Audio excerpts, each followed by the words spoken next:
É sempre um prazer, Marlene. Obrigada. Útil é um privilégio para a gente, né?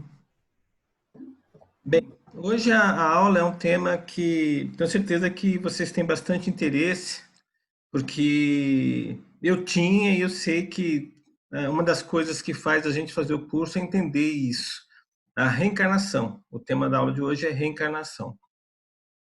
Então eu vou compartilhar aqui a minha tela para a gente começar efetivamente a aula.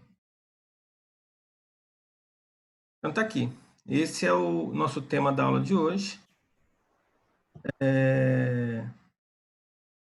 Reencarnação.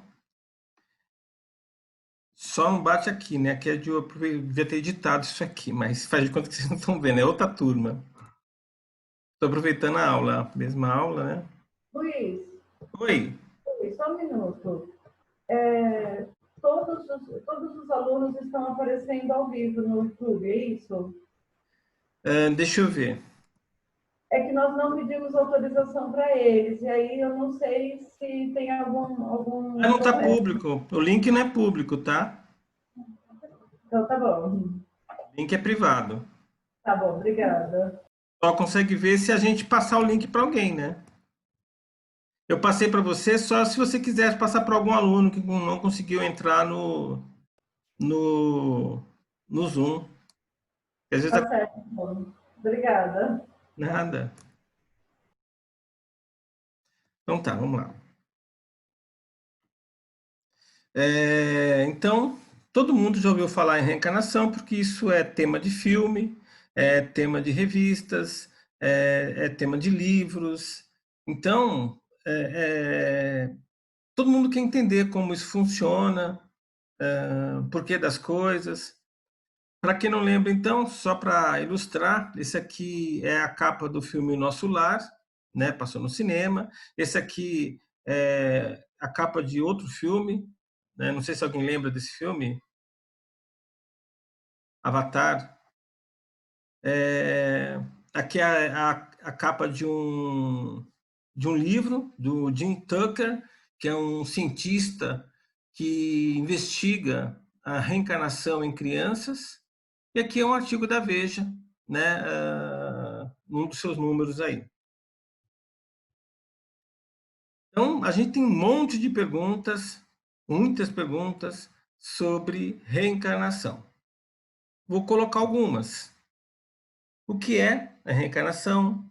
Existem comprovações? Quantas vidas tive? Né? Quem não gostaria de saber? Para que serve a reencarnação? Sempre fui homem ou mulher? Por que existe a reencarnação? Em que momentos nós nos ligamos ao corpo físico? Foi a doutrina espírita quem falou primeiro de reencarnação? Por que eu não me lembro de nada das outras vidas? Jesus falou sobre reencarnação? Como é o processo da reencarnação? E quantas vidas terei ainda? E se a gente parar aqui, com certeza vai surgir mais perguntas. Vamos tentar responder, né, a maioria dessas perguntas na aula de hoje. Então, o que é reencarnação? Segundo o Michaelis, né, é fazer entrar uma alma num corpo, que não era o que ocupava numa existência anterior. Aqui cabe uma explicação, que é uma dúvida bastante comum até entre nós espíritas, a diferença entre alma e espírito. De acordo com a nossa doutrina, existe uma pequena diferença. A alma é o espírito quando está encarnado no corpo físico. Quando esse espírito não está preso à matéria, ele é só espírito, não é alma. Agora, dependendo da religião, né, que você já conheceu ou que conhece, espírito e alma é a mesma coisa, ou então é justamente o contrário do que tem na doutrina. Na nossa doutrina, o espírito, quando está encarnado na matéria, a gente chama de alma. Né? Mas eu posso falar também espírito encarnado. Mas se eu falar de alma, entende-se que é o espírito encarnado. Quando o espírito está livre do corpo físico, é simplesmente espírito. Então, no caso De acordo com o dicionário, reencarnação é fazer com que uma alma entre num corpo, um espírito entre num corpo, né? Que não era o que ocupava na existência anterior. De acordo com a nossa doutrina, o que é reencarnação? Reencarnação é o aporte de um espírito que já atingiu o reino humano num corpo humano. Um espírito, de acordo com seu grau evolutivo, ele sempre vai fazer encarnações. Ele pode encarnar como humano, pode encarnar como animal, pode encarnar como vegetal, pode fazer parte do reino mineral, enfim, ou até do reino angelical ou de outros orbes. De acordo com a sua evolução, ele procura um corpo adequado para ele se manifestar. Ou seja, a carne, o corpo físico, é como se fosse uma roupagem adequada ao nível evolutivo do espírito. De outra forma, nós, eu e vocês, somos espíritos já bastante antigos, porque nós já passamos por todos os reinos conhecidos aqui na Terra e já estamos no nominal. Então, nosso espírito já teve várias experiências em outros reinos e provavelmente no reino nominal. Quem acredita ou aceita a reencarnação? É só no espiritismo, é só na nossa doutrina kardecista que a reencarnação é aceita como verdade? Não, gente. Eu listo aí uma série de religiões, de culturas que aceitam reencarnação. O hinduísmo, né? O hinduísmo é lá na região da Índia, Paquistão, China, ou seja, a maior religião do mundo em termos de membros é o hinduísmo. Eles acreditam em reencarnação. É um pouquinho diferente da nossa. Eles acreditam, por exemplo, que você pode regredir, ou seja, você pode nascer como um animal, dependendo da necessidade, dependendo das suas faltas. Na nossa doutrina, você nunca retrocede um reino. Se você atingir o reino nominal, você sempre vai encarnar como reino nominal, como humano. Budismo, né? Budismo tá naquela região também, mais China e norte da Índia, um pouco no Paquistão também, no sul do Paquistão. Ou seja, aquela região da Ásia muito populosa, as religiões mais comuns é hinduísmo e budismo. Zoroatrismo também acreditam em reencarnação. O zoroatrismo é mais ali no Oriente Médio, mais na região do Iraque, do Irã. É uma religião pequena. Daí é legal porque dá para a gente já conhecer 3 avatares do divino que surgiram no nosso plano em tempos diferentes, né? O hinduísmo, o avatar do divino é Krishna. Lembram lá do Hare Hare Krishna? Salve, salve Krishna. Krishna é o Jesus do hinduísmo. Ele viveu por volta de 3.200 anos antes de Cristo, ou seja, o hinduísmo é muito antigo. E, de acordo com os livros sagrados do hinduísmo, Mahabharata, Bhagavad Gita, os Vedas, Vedanta, né? Está todo impregnado de reencarnação, de histórias mágicas, enfim. Budismo, né? Todos sabem. Siddhartha Gautama, o Buda, deu origem ao budismo. E aí você tem o Tripinaki, que seria a Bíblia deles. O Buda viveu aproximadamente uns 600 anos antes de Jesus. Zoroatrismo, né, Zoroastro é o avatar, viveu por volta de uns 400, 500 anos antes de Jesus. São 3 avatares aí. Nós temos ainda para Maomé, que não está nessa lista, né? Maomé fundou a civilização, a religião muçulmana, Aí você tem o Alcorão como livro padrão, Maomé, mais ou menos também, mesma época do Zoroastro, mais ou menos 500, 600 anos antes de Jesus. Desculpa, depois de Jesus, né? A civilização Islã, a religião muçulmana, foi uns 500, 600 anos depois de Jesus. Também, não está nessa lista, eu esqueci de colocar, mas os muçulmanos também acreditam em reencarnação, diferente da nossa, mas acreditam também. Os celtas, que ainda são, né, um povo, uma cultura que vive na região ali da Holanda, Bélgica, Suécia, tem também no norte da França, os druidas, né, mais no sul da França, os cátaros, na região ali do Oriente Médio, onde fica a Bulgária, bagongos, bassongos, são tribos da África, né, mais ali na África Central. Índios Tinglit são os índios lá do Alasca, os peles vermelhas, os Inabagos, são índios lá da América do Norte, Chippewa também índio da América do Norte, os esquimós, os drusos, que são os nativos da Turquia e do Líbano. No judaísmo, né, muita gente acha que no judaísmo não existe a crença na reencarnação. Se você for olhar a Torá, na Torá, a maioria, quem são os tradicionais que seguem a Torá, e só vale o que está na Torá, não acreditam em reencarnação, mas existe uma outra coleção de livros sagrados para o judaísmo, que é o Talmud.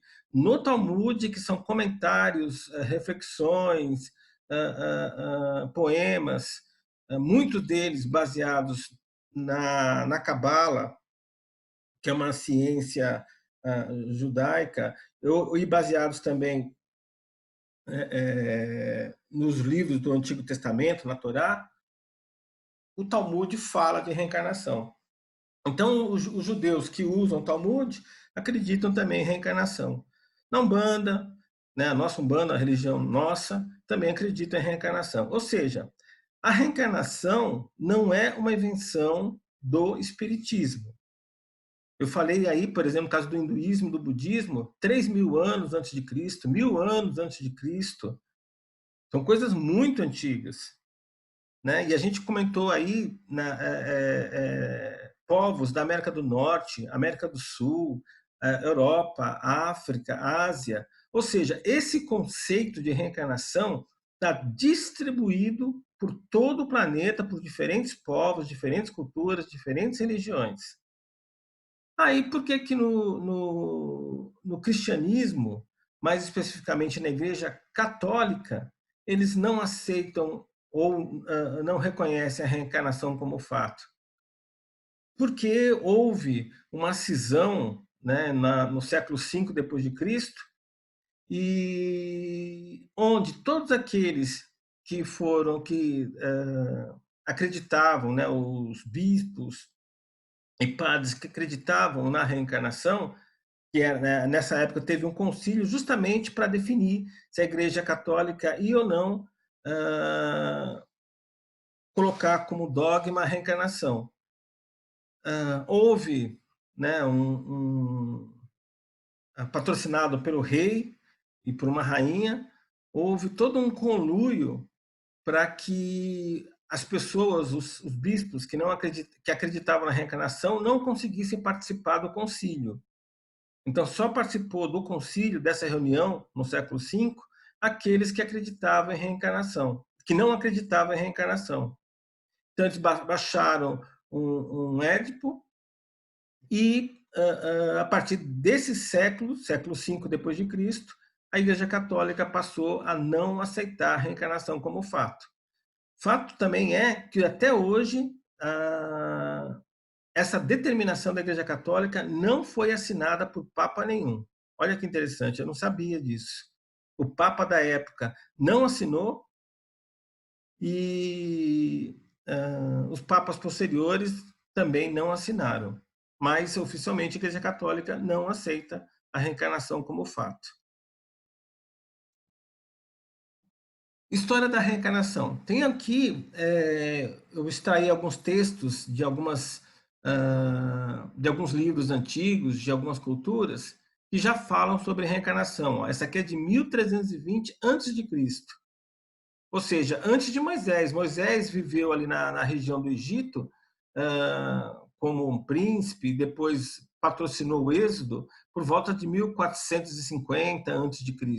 É o que a ciência coloca hoje mais ou menos como data provável. Ou seja, esse papiro, onde tem esse texto, foi escrito depois, uns 100 anos depois de Moisés. O homem retorna à vida várias vezes, mas não se recorda de suas prévias existências, exceto algumas vezes em um sonho ou como um pensamento ligado a um acontecimento de uma vida precedente. Ele não consegue precisar a data ou o lugar desse acontecimento, apenas nota serem de algo familiares. No fim, todas essas vidas seriam reveladas. Aqui já é do budismo, né? O Código do Manu, budismo e hinduísmo, né? Aí é um livro já comum.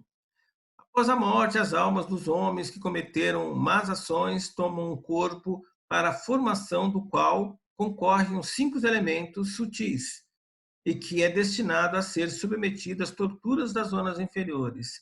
Esses 5 elementos sutis que o texto fala aí é da crença hindu, aonde tudo que existe na matéria é formado por esses 5 elementos.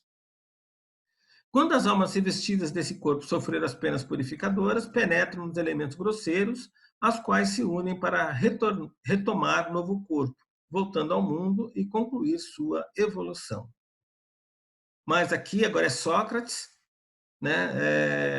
Então tem um livro de Platão, que foi discípulo de Sócrates, ou seja, ele estudou com Sócrates, e Platão escreveu um livro chamado Fedon, e nesse livro, no terceiro tomo, né, ou seja, é um livro de vários volumes, no terceiro volume do Fedon, ele conta um diálogo, ele fala de um diálogo entre Sócrates, que era o mestre dele, e Cebes.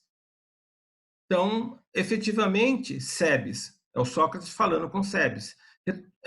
Nada é mais verdadeiro, segundo creio, e nós não nos enganamos em reconhecer. É certo que há um retorno à vida, que os vivos nascem dos mortos, que as almas dos maltas existem, dos maltas existem, e que a sorte das almas boas é melhor, aquelas das más é pior. Isso aqui foi escrito por volta de 450 anos antes de Jesus. O livro existe, tá? Se você procurar esse livro em PDF, vai achar o Fedon. História da reencarnação. E na Bíblia a gente encontra isso? Encontra, né? Aqui, por exemplo, Santo Agostinho. É aquele que todo dia à noite fazia um ato de contrição, de reflexão e escrevia, né, num diário o que ele fez de ruim, o que ele fez de bom, e nesse registro ele ia se purificando. Olha o que ele coloca: não teria minha infância atual sucedido a uma outra idade, antes dela extinta? Antes desse tempo, teria eu estado em algum lugar? Seria alguém? Não teria eu vivido em outro corpo ou em qualquer outra parte antes de entrar no ventre de minha mãe? Repara que a data aqui, 330 a 400 depois de Cristo. Isso aqui foi antes daquele concílio, que foi por volta do 450, 500 depois de Cristo. Ou seja, como eu falei, havia uma divisão na Igreja Católica. Parte acreditava na reencarnação, parte não acreditava. Santo Agostinho era um dos que acreditavam na reencarnação. Mais uma aqui, né? Essa aqui já é uma passagem do Evangelho de Mateus, capítulo 17, versos de 10 a 13. Os discípulos lhe perguntaram a Jesus: por que dizem os escribas que Elias deve vir antes? Aí Jesus respondeu-lhes: Elias há de vir para restabelecer todas as coisas. Mas eu vos digo que Elias já veio. Elias era um profeta, tá, gente, do Antigo Testamento. Elias já veio e não o reconheceram, mas fizeram com ele o que quiseram. Do mesmo modo, também o Filho do Homem está para sofrer da parte deles. Então, os discípulos compreenderam que Jesus lhes tinha falado a respeito de João Batista. Ou seja, aí tem uma menção bem clara de João Batista, que era primo de Jesus, que fez lá o batismo dele no Rio Jordão, antes do Jesus começar a sua missão missionária. João Batista era a reencarnação de Elias, que viveu mais ou menos uns 800 anos antes de Jesus nascer. Outra passagem da Bíblia, né? Agora aqui Paulo, numa carta que ele fez à comunidade dos Coríntios. Paulo foi apóstolo de Pedro, foi discípulo de Pedro e apóstolo de Jesus, né? Levou a mensagem de Jesus para o mundo inteiro. Paulo, de Tarso, no caso, fez várias viagens expandindo e levando a mensagem de Jesus por toda a Ásia Menor, sul da Europa, e foi por isso, né, que essas viagens, por causa dessas viagens, que o cristianismo sobreviveu. E quando o Islã surgiu lá com Maomé, uns 600 anos depois, o Maomé conquistou toda aquela região e o Islã acabou dizimando a cristandade que estava naquela região. Só sobrou o sul da Europa, onde está França, Espanha, Portugal, e dali o cristianismo se propagou para o resto da Europa e para o mundo. E ele, nessa comunidade dos coríntios, né, ele escrevia carta, não só para essa comunidade, mas para outras também, para doutrinar, para tirar dúvidas. E aqui ele colocou: ó, se a nossa esperança em Cristo se limita apenas a esta vida, somos os mais infelizes de todos os homens. Está bem claro aí que Paulo acreditava em reencarnação. Façam como eu fiz e sentarás à direita do meu Pai. Aí é uma frase de Jesus. Outra passagem da Bíblia, agora em João, outro evangelista. Esse sim, João foi discípulo de Jesus. Era o primo de Jesus também, o mais novo. Filho de Salomé, que era irmã de Maria. Ninguém verá o reino de Deus se não nascer de novo. Disse-lhe Nicodemos. Como pode? Nicodemos era um sacerdote, um fariseu do templo de Jerusalém. Disse-lhe Nicodemos: como pode nascer um homem já velho? Porventura poderá entrar de novo no seio de sua mãe e nascer? Jesus respondeu: eu vos afirmo, e esta é a verdade: se alguém não nascer da água e do Espírito, não poderá entrar no reino de Deus. O que nasce de carne é carne, o que nasce do Espírito é Espírito. Não te admires do que eu disse, é necessário para vós nascer de novo. Nascer da água é nascer da matéria, né? No judaísmo, a água simboliza a matéria. Então Jesus deixa bem claro: ó, eu vos afirmo, e esta é a verdade: se alguém não nascer da água, ou seja, não nascer na matéria, e do Espírito, ou seja, não nascer no Espírito, não poderá entrar no reino de Deus. O que nasce na carne é carne, e o que nasce no Espírito é Espírito. Não te admires do que eu disse, é necessário para vós nascer de novo. Está claro que Jesus estava processando aí a reencarnação. Quando ele fala entrar no reino de Deus, tá, gente? Reino de Deus aí é um estado de consciência. Então, para atingir esse estado de consciência, onde estamos em sintonia, em harmonia, em ressonância com o divino, nós estaremos no reino de Deus. Ou seja, não é um local, um espaço-tempo, um castelo dourado, né, que depois de várias reencarnações a gente vai para lá. Não. Nós, depois de várias reencarnações, quando nós conseguirmos a evolução espiritual necessária, nós vamos, de certa forma, nos fundir ao divino. E qual o propósito da reencarnação? Claro, né? É nos purificarmos, nos melhorarmos como espírito, expandir a consciência e nos purificarmos para podermos entrar na ressonância de Deus. E é através desse processo, que deixa bem claro aí a justiça divina, a misericórdia divina e o amor, que o espírito que nasce puro e simples, ou puro e ignorante, é que ele consegue retornar ao divino. Né? Ignorante porque ele não conhece nada e puro porque não tem maldade. Só que por causa do exercício do livre-arbítrio, esse espírito vai ganhando experiência e vai também, com seus erros, ganhando máculas, né? E através dessas máculas e através desse progresso, ele vai ganhando experiência, ganhando consciência e vai, com isso, ganhando consciência e poder de ser, ele vai se aproximando do divino, do reino de Deus. Justiça divina explica, por exemplo, várias mazelas da humanidade. Por que algumas crianças nascem com problemas? Por que algumas pessoas boas partem antes de pessoas más? Por que acontecem acidentes e outras tragédias que, com pessoas que a gente não entende por que com elas é assim, se elas nada fizeram de ruim ou de mal, e por que com outras pessoas que são réus confessas de maldades, de má índole, a ter uma vida boa, de luxo, na matéria. Na verdade, não existe castigo divino, né, e nem perdão divino. Tudo que nos acontece, quer queiramos, quer não, é por nossa culpa. Ou, para não usar a palavra culpa, porque na verdade a culpa é uma herança do cristianismo, é um legado do cristianismo que não nos cabe, é por nossa causa. Cada um de nós tem o que merece ter na medida exata do que pensa e do que sente. Porque as nossas obras, que é o que nós falamos e o que nós fazemos, antes de nós falarmos alguma coisa ou antes de nós fazermos alguma coisa, nós pensamos e nós sentimos. Então,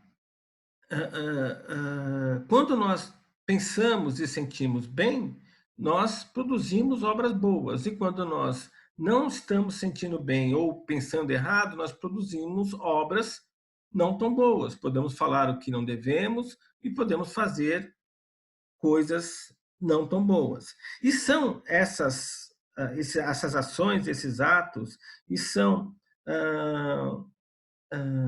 essas palavras que são as causas que vão provocar uns efeitos em nós, ou nessa própria existência, ou em existências futuras. Ou seja, não foi nenhum mau espírito que nos causou o problema na vida atual que temos, ou não foi castigo do divino se algo que nós temos hoje não nos agrada. Foi efeito do que pensamos e sentimos. A causa sempre dos nossos problemas está em nós mesmos. Ah, então existe influência externa? Existe. Existe. Influências. Mas quem determina são as nossas ações, são as nossas palavras. Por isso que nós temos o livre-arbítrio. Então, um espírito desencarnado, ele pode sim nos influenciar, ou influenciar outras pessoas encarnadas que podem nos influenciar. Mas nós sempre temos o direito da escolha, de dizer sim ou não por uma determinada sugestão de um espírito encarnado, ou por uma sugestão que nos veio como intuição ou como sonho de um espírito desencarnado. A palavra final sempre é nossa. Porque um espírito desencarnado nunca consegue fazer nada na matéria que nos prejudique, ele só consegue no máximo influenciar. E, a propósito, o que mais nos influencia no nosso dia a dia são os espíritos encarnados, que estão na matéria, e não os desencarnados. Que os desencarnados precisam necessariamente que nós estejamos sujeitos à vibração deles, para eles conseguirem fazer alguma coisa. Já os espíritos encarnados estão na matéria, eles não precisam de que nós estejamos necessariamente na vibração deles. Eles conseguem nos prejudicar com ações e com palavras. Mas mesmo assim, é porque nós causamos esse efeito, ou nessa vida atual como encarnados, ou em outra existência. Tudo é causa e efeito. Não existe sorte. Não existe castigo divino.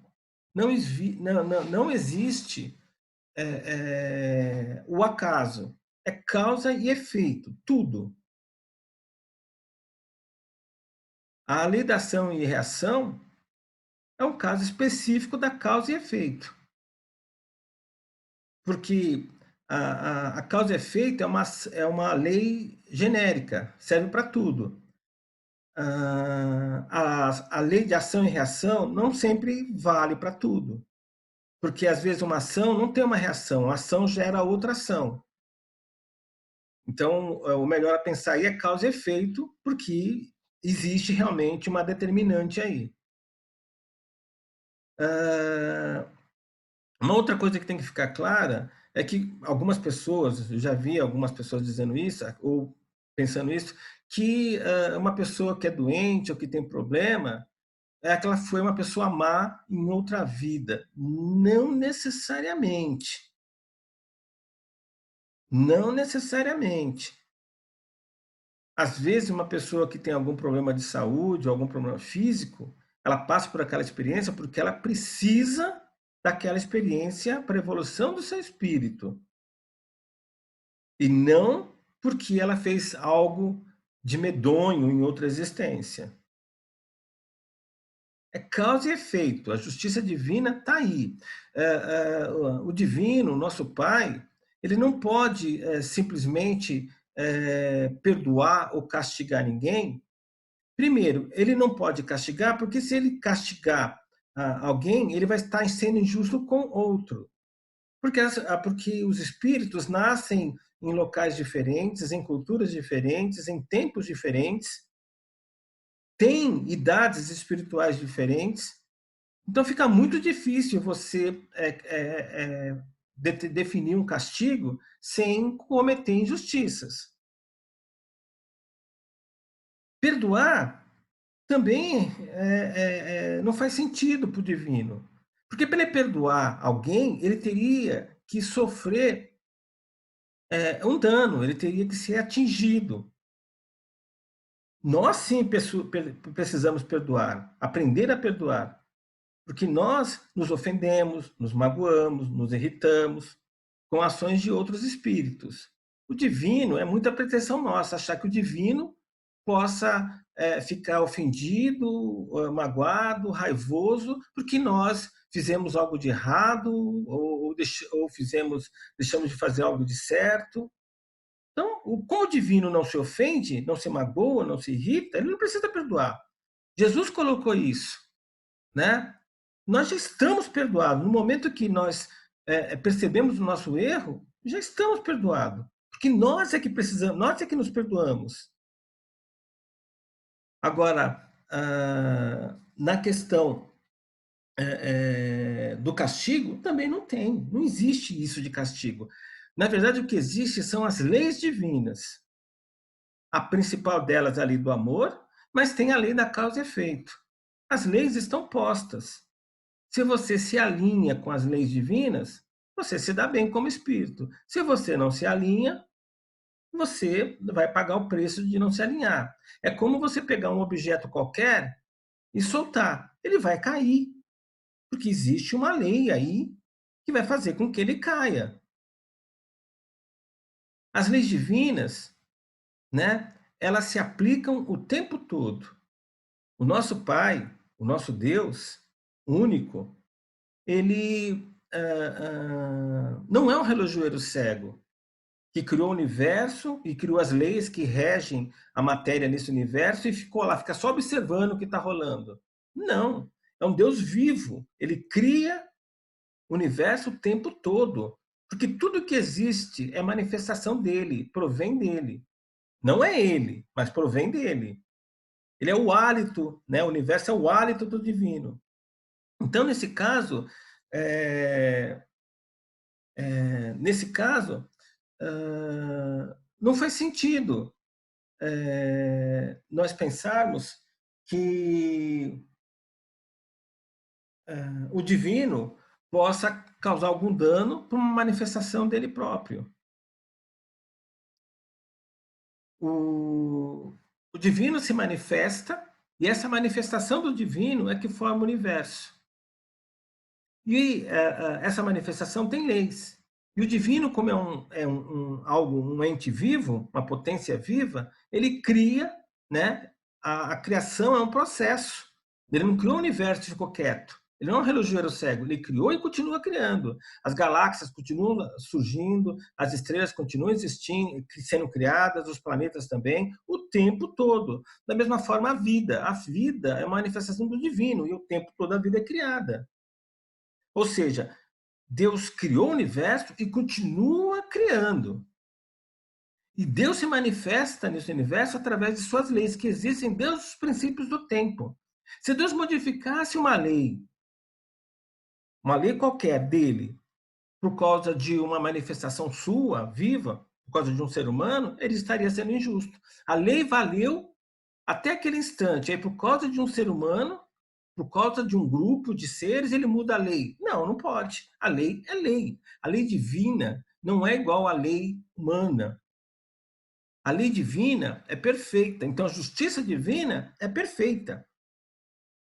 Diferente da lei humana, que é passível de interpretação. Então, a justiça humana também passa a ter a possibilidade da falha, porque a interpretação da lei e da lei humana é falha. Então, a justiça divina não falha. No livro dos Espíritos, que vocês já foram apresentados, tem lá a questão 171, sobre o que se funda o dogma da reencarnação. Sobre a justiça de Deus, eu já comentei, não falha, e a revelação, pois não nos cansamos de repetir, um bom pai deixa sempre os filhos uma porta aberta ao arrependimento. A razão não diz que seria injusto privar para sempre da felicidade eterna daqueles cujos melhoramentos não dependeu deles mesmos. Todos os homens são filhos de Deus. Somente entre os homens egoísta é que se encontram iniquidades, o ódio implacável e os castigos sem perdão. Olha o que Chico colocou. Sem a ideia da reencarnação, sinceramente, com todo respeito às demais religiões, eu não vejo uma explicação sensata, inclusive para a existência de Deus. Um monte de coisa fica sem explicação, né? A reencarnação, como oportunidade de evoluir, ela permite reparar os nossos erros, perdoar, ser perdoado e aprender a amar. Ou seja, a reencarnação é uma oportunidade do espírito se melhorar, aprender com os erros que ele cometeu em outra existência ou na existência atual, dele praticar o perdão e receber o perdão de outros espíritos, né?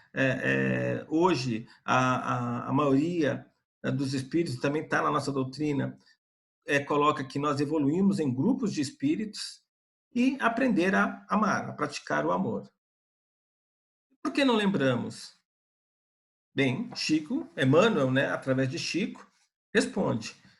Chico, né, todos já ouviram falar, ele recebia diversos espíritos desencarnados e, através desses espíritos desencarnados, que usavam Chico como intermediário, Chico escrevia vários livros. Emmanuel era o principal espírito que fazia uso da mediunidade do Chico e, na verdade, também era o mestre, né, pessoal, o mentor pessoal do Chico.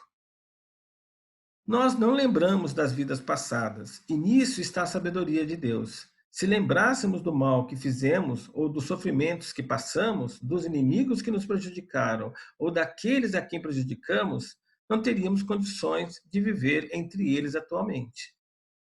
Como eu falei, como nós espíritos, encarnados e desencarnados, evoluímos em grupos de espíritos, ou seja, como se fossem tribos de espíritos. Só que nem todos encarnam de uma vez. Então, alguns espíritos dessa tribo de espíritos encarnam e outros estão no plano espiritual. E cada vez que eles encarnam, os espíritos assumem papéis diferentes de acordo com a necessidade que ele tem de evolução. Então, esses grupos de espíritos, como trocam de papéis e de posições, quando eles estão encarnados, não é interessante que eles lembrem de existências anteriores. Então, o esquecimento de existências anteriores para o espírito encarnado acaba sendo uma bênção. Imagina o espírito encarnado ser pai de um outro espírito encarnado, mas ele lembra que aquele espírito, que é filho dele, foi o assassino dele de outra vida. Como que seria difícil tratar essa situação? Eu especulei aqui, mas é para evitar esse tipo de dor que não é conveniente que nós façamos processos de relembrar ou de fazer processos místicos que permitam nós lembrarmos de outras existências. Então, existem processos de regressão, de relembrar, aonde pode, de vez ajudar, atrapalhar. Então, temos que tomar muito cuidado com esse tipo de ação, porque pode causar danos à nossa existência. Até acredito que existem profissionais sérios que fazem esse tipo de trabalho, de regressão de vidas, de relembrar de vidas. São processos diferentes. Relembrar é uma coisa, regredir é outra. Mas, normalmente, eles fazem isso com uma determinada finalidade. Remover algum trauma. Então, é um trabalho direcionado. Não é para ele lembrar que não permita ele lembrar de fatos que, de vez ajudar, iriam atrapalhar. Mas é isso, é uma bênção nós não lembrarmos das vidas anteriores.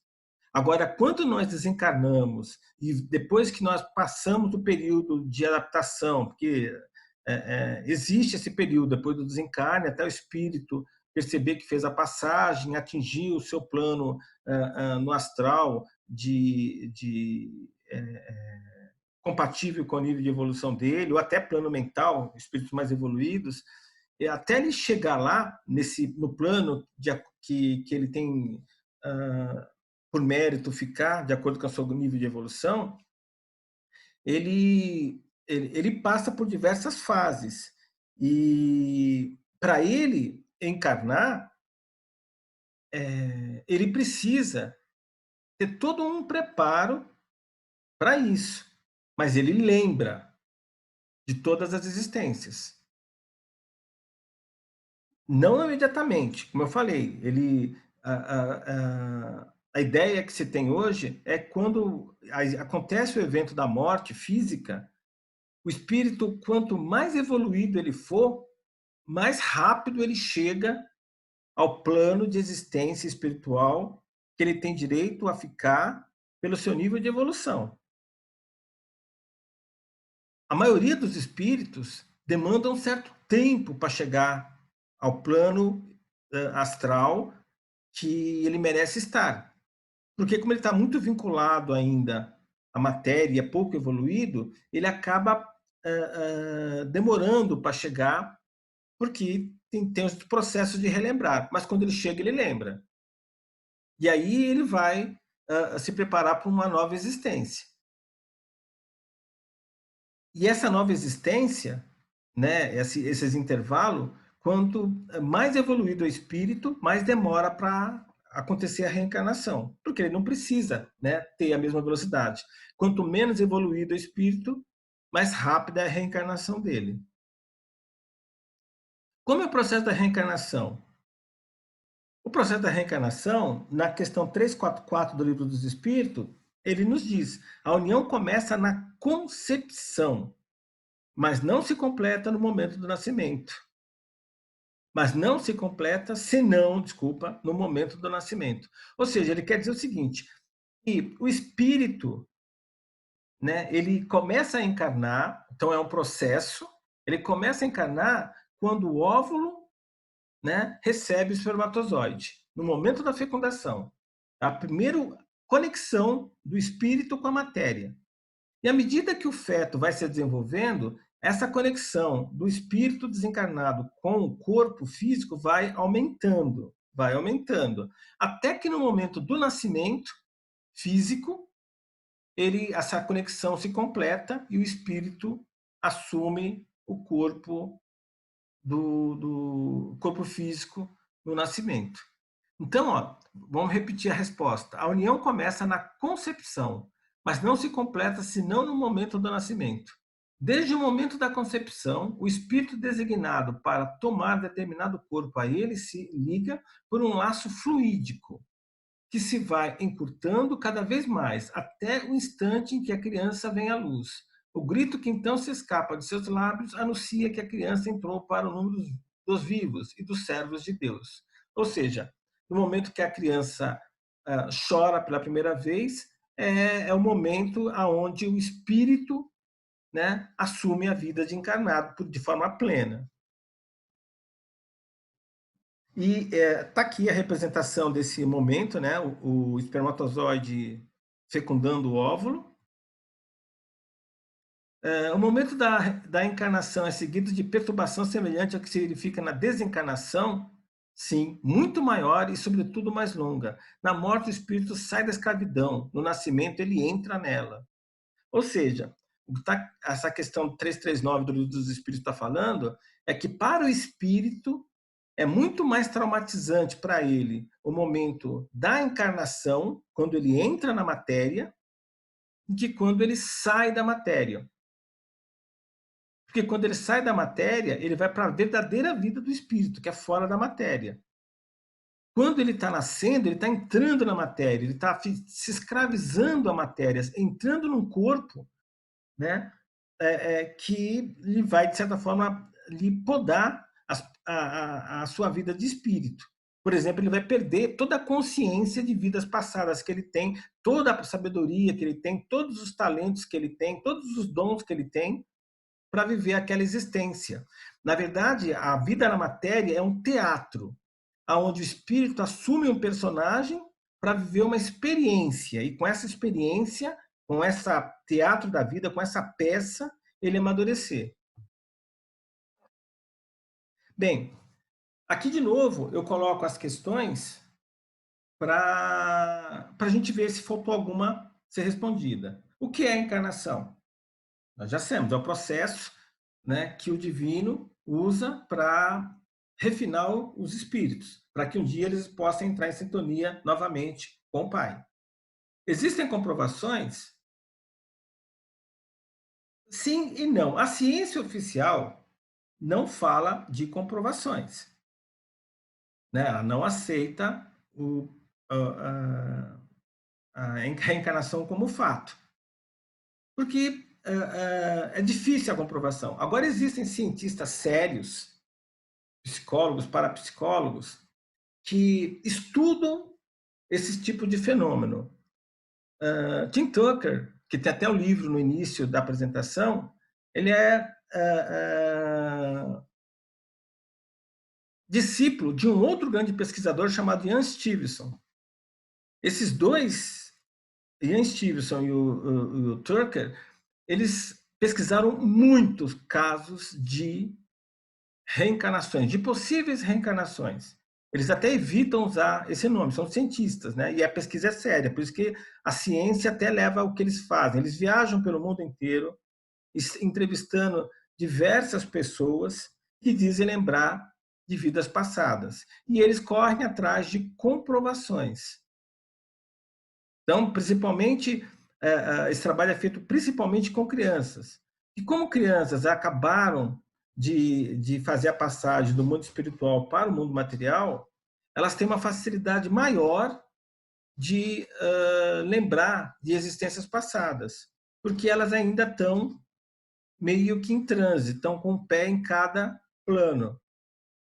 Isso, alguns místicos dizem que essa libertação total dos planos espirituais só ocorre por volta dos 7 anos. E por isso que crianças de 3, 4, 5, 6 veem coisas, sentem coisas, percebem coisas que o adulto normalmente acha que é fantasia da criança. É que ela vê, sente, ela não sabe explicar o que está vendo, o adulto também não está vendo nada, não entende nada, mas é que ela está, sim, com uma conexão ainda muito forte com o mundo espiritual. E por ter essa conexão, ela consegue lembrar de coisas de outra existência. Então, se vocês procurarem no YouTube, tem muita pesquisa séria de coisas que a ciência não sabe explicar. Não sabe explicar como que se dá esse fenômeno. Só para... deixa eu ver se não está muito tempo, dá para contar um caso só. De uma indiana que desde que ela nasceu, desde criança, ela falava para os pais que ela morava numa outra cidade. Isso é mais comum, desses relatos são mais comuns em culturas que acreditam na reencarnação. Então, na Índia, por exemplo, na China, é muito comum isso acontecer. Mas tem estudos, tem casos também na América do Norte, nos Estados Unidos e na Europa. Nesse caso, foi, se não me engano, no Paquistão, ou na Índia, não lembro agora. A menina, desde cedo, lembrava de uma outra existência, de uma outra vida. E ela falava isso para os pais. Né? Eu morava em tal cidade, aí ela falava do nome dos pais, do nome dos irmãos, e ela falava, inclusive, como ela morreu. Né?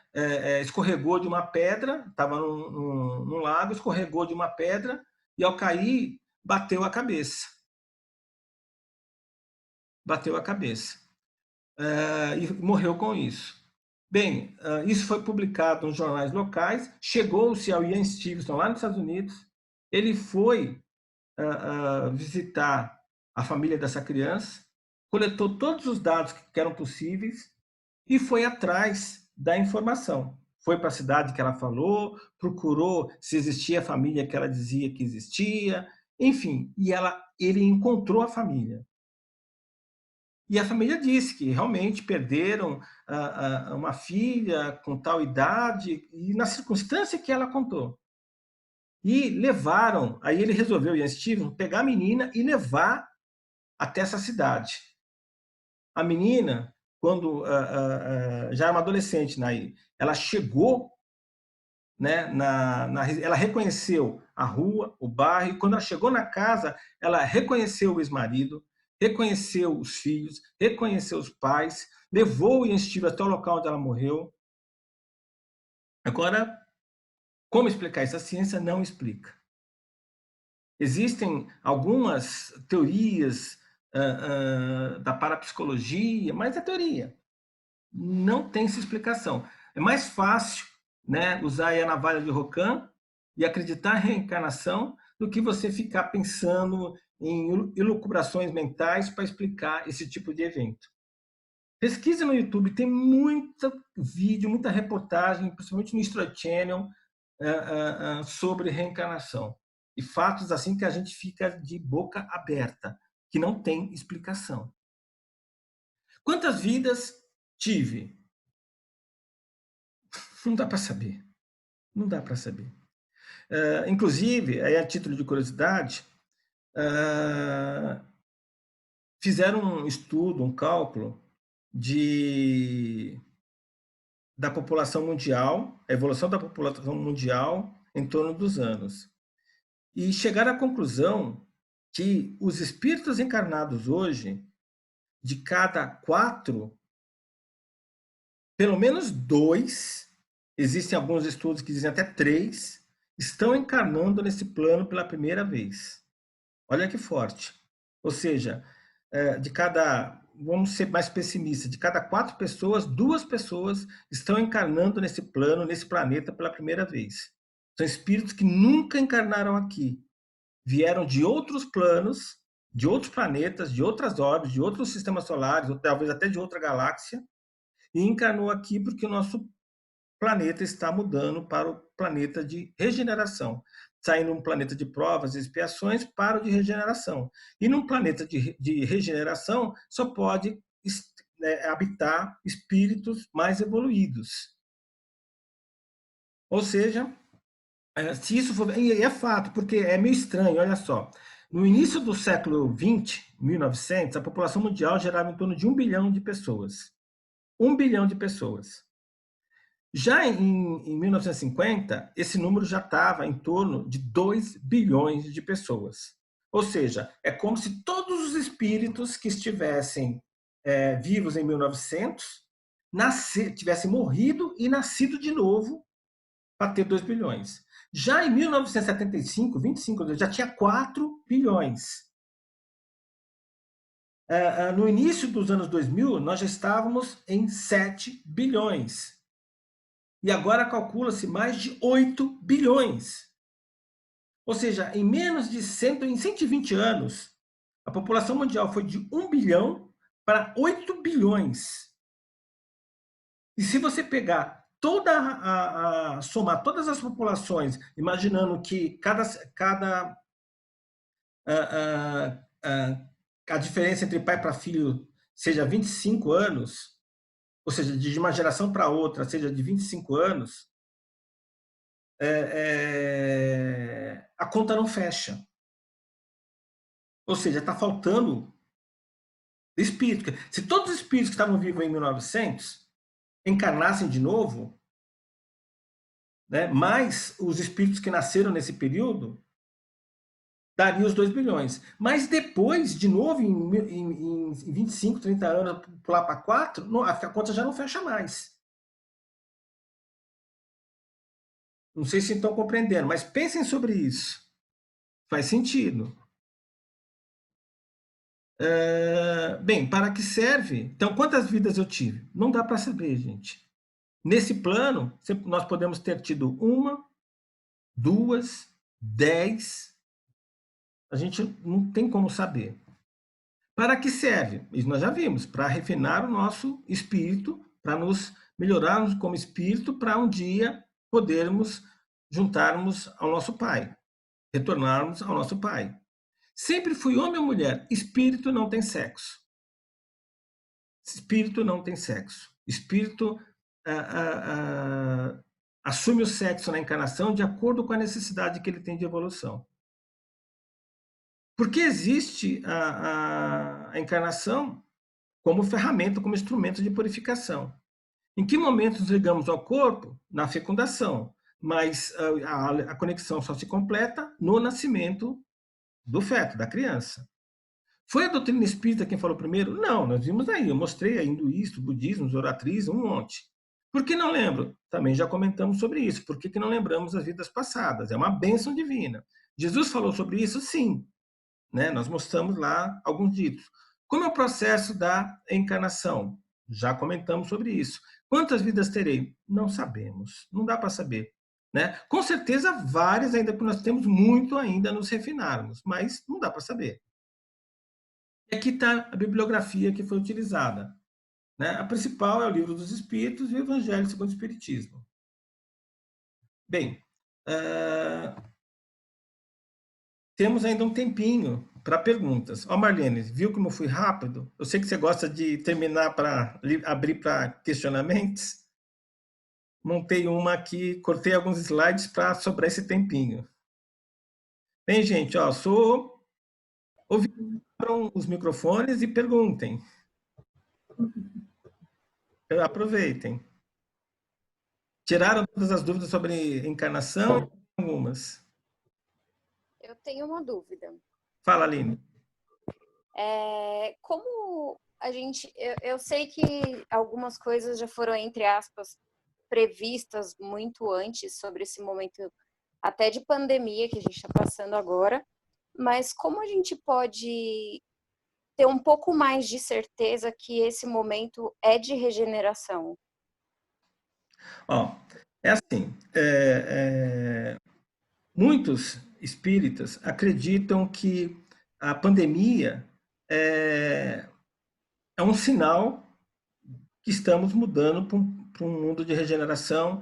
Eu já ouvi até alguns falando que é uma espécie de castigo divino para extrair os espíritos que não estão preparados para o novo mundo de regeneração. Como eu falei, agora eu vou falar a minha posição. Eu não acredito em... Aí é a posição minha, porque a doutrina, nossa doutrina, o kardeciano e os livros que compõem a nossa doutrina não colocam isso. Tá? Eu não acredito em resgate coletivo. Eu não acredito. Não está nos livros. Tá? Então, quem lançou primeiro essa ideia de resgate coletivo? O Chico. Na verdade, não foi o Chico, foi Emmanuel, que era o mentor do Chico. Mas Emmanuel não era um espírito isento de erro. É um espírito desencarnado, como nós, como vamos passar para o outro lado. É um espírito evoluído, sábio, mas passível de erros, como tem várias coisas que ele já colocou, que hoje, pela ciência, a gente sabe que ele errou. Por exemplo, vida em Marte, os exilados de Capela, enfim, tem coisas que a ciência hoje deixa claro que não existe. Mas, enfim, eu acredito em desencarne coletivo. Acontece o desencarne coletivo, não o resgate coletivo. Diferente. Resgate coletivo, a ideia é que, de tempos em tempos, né, vários espíritos, quer dizer, o divino, né, a divina providência, ajeita os espíritos num determinado local, num determinado tempo, para todos eles pagarem uma determinada pena, determinado castigo, para fazerem uma expiação.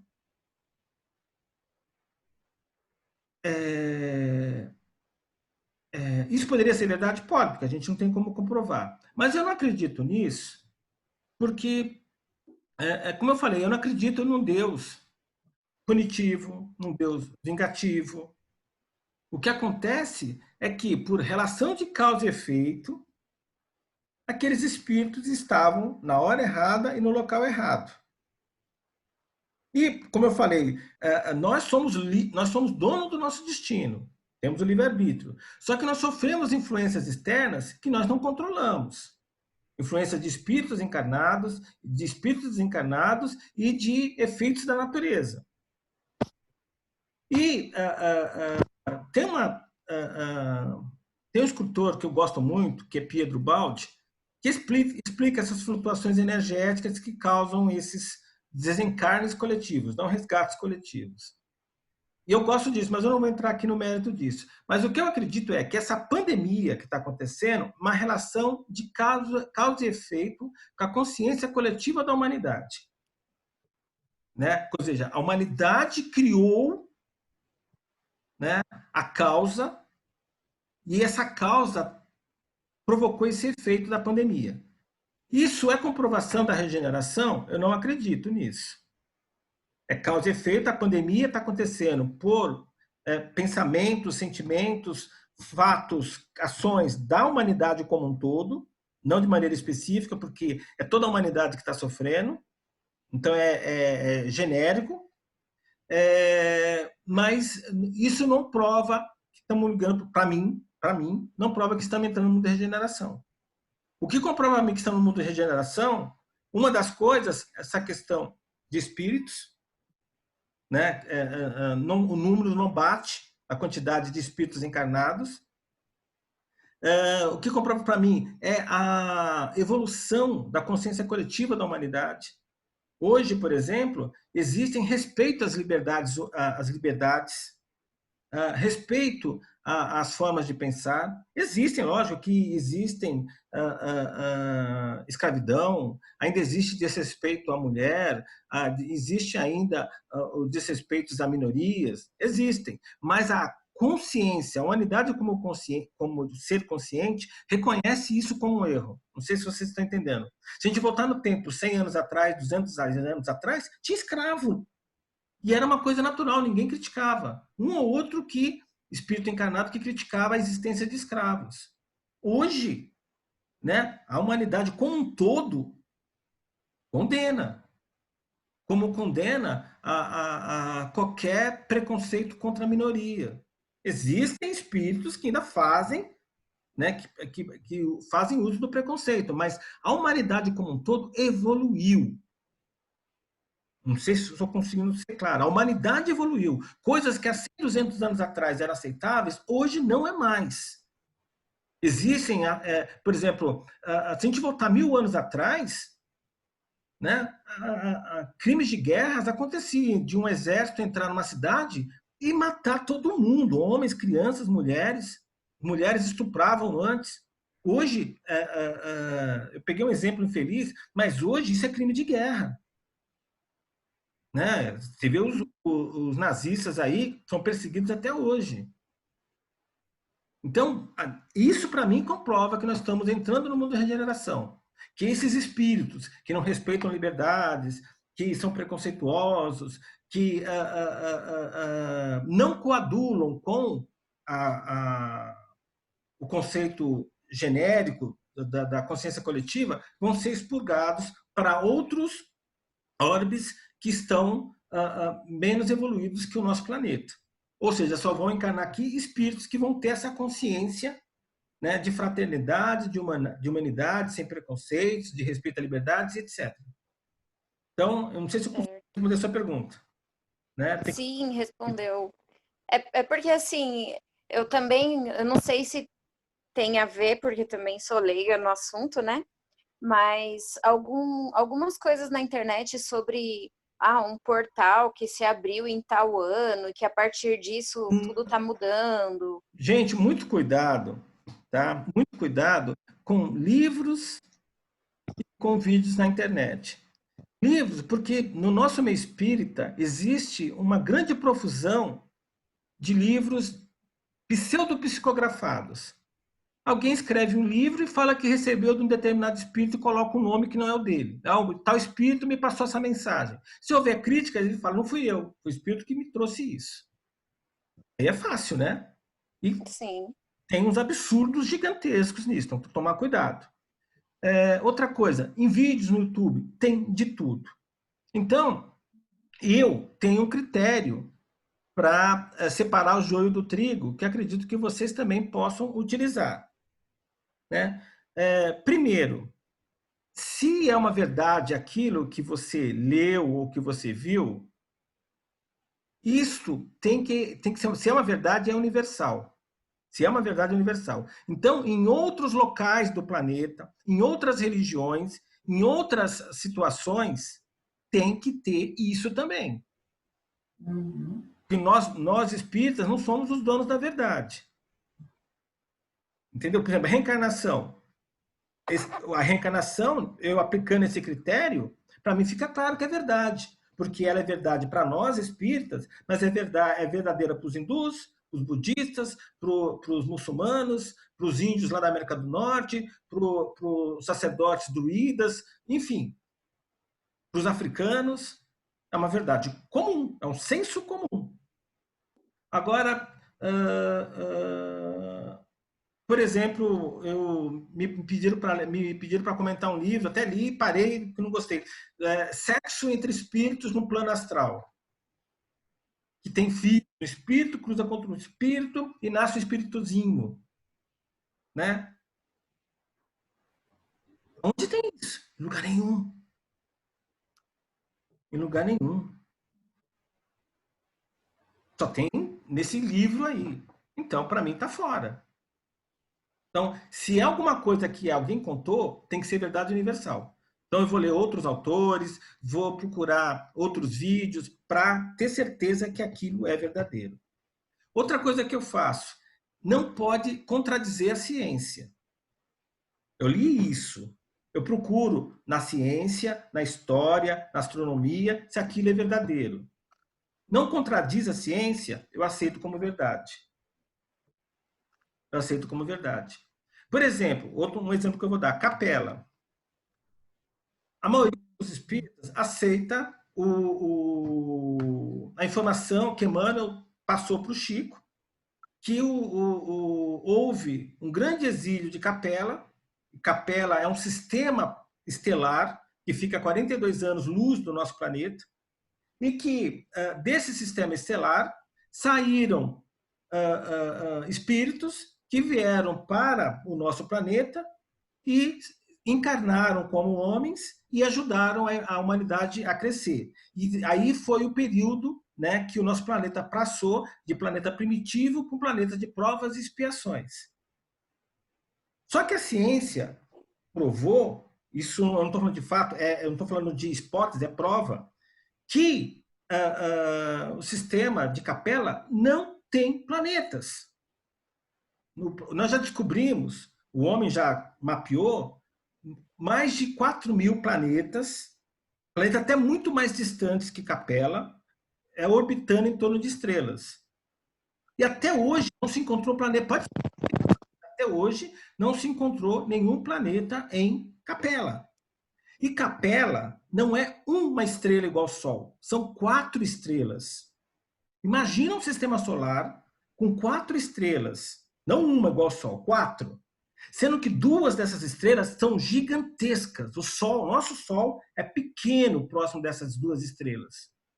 E 2 estrelas são pequenas, menores que o Sol. Mas a emissão de raio-x que elas trocam entre si é tão grande que a vida como conhecemos no nosso planeta seria impossível lá, por causa das emissões de raio-x que seriam gigantescas, ia detonar qualquer tipo de célula, né, que poderia existir no nosso planeta. Então, se existir vida lá, não pode ser vida baseada em carbono como a nossa. E o argumento matador. O sistema de Capella tem 2,5 bilhões de anos. O nosso sistema solar tem 4,5. Ou seja, o nosso sistema solar é 2 bilhões de anos mais velho que Capella, que tem 2 bilhões e meio. Então, como que pode ter vindo alguém de lá para cá, se aqui é quase o dobro da idade de lá? Não faz muito sentido. Agora, então significa que esses exilados não existiram? Eu acredito que sim, eu penso que sim. Só que talvez Emmanuel errou, talvez tenha errado no local. Porque Capella, o sistema de Capella, fica numa constelação chamada Cocheiro. Constelação é um conjunto de estrelas, de sistemas solares. Cocheiro é gigantesco. Capella é uma estrela de Cocheiro. Eu vou terminar. Capella é uma estrela de Cocheiro. Então, eu acredito que os exilados, de repente, não vieram de Capella. Vieram de outra estrela do mesmo conjunto estelar. Não sei se compreenderam. Mas que não tenha sido de lá, pode ter vindo de qualquer outro local. Eu acredito nessa migração de espíritos de uma orbe menos evoluída para outra orbe mais evoluída. Porque, da mesma forma que os espíritos evoluem, os mundos também evoluem. Isso está no Pentateuco, está na nossa doutrina. Então, existem os mundos primitivos, os mundos de prova e expiação e os mundos de regeneração e os mundos felizes. Vocês vão aprender isso lá na frente. É isso. Eu acho que eu já esgotei o tempo.